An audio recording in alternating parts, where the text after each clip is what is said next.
हकौ यादव जी के बेटा लाटन मार देतौगे हकौ यही रात के बेटा लाटन मार देतौगे छौड़ी पेन्हेले सूट सलवार देतौगे छौड़ी पेन्हेले सूट सलवार देतौगे हकौ यादव जी के बेटा लाटन मार देतौगे हकौ यादव जी के बेटा लाटन मार देतौगे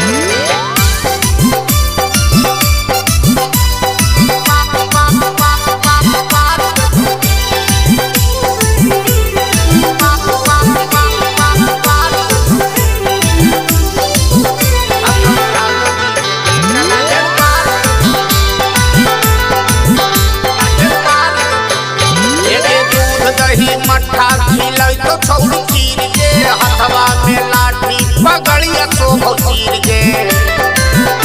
पगड़िया सोभौ चीर के दूध दही मट्ठा खिलाई तो छौड़ी चीर के हथवा में लाठी पगड़िया सोभौ चीर के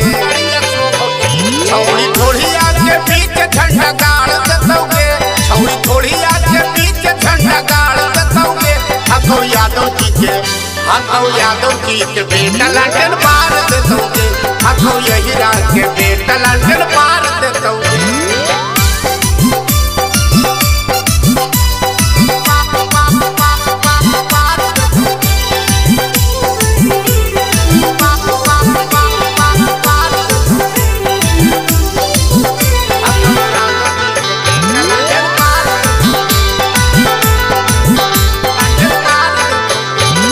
कमरिया छौड़ी नागिन के संचार के चिकन हरहौ गाल छौड़ी रेशम नियन बाल के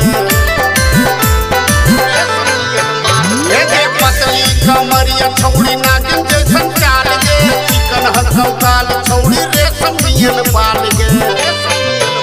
तोर लहंगा के भीतर माचिस मार देतौगे कहियो रंजित परदेसी तोरा तार देतौगे हकौ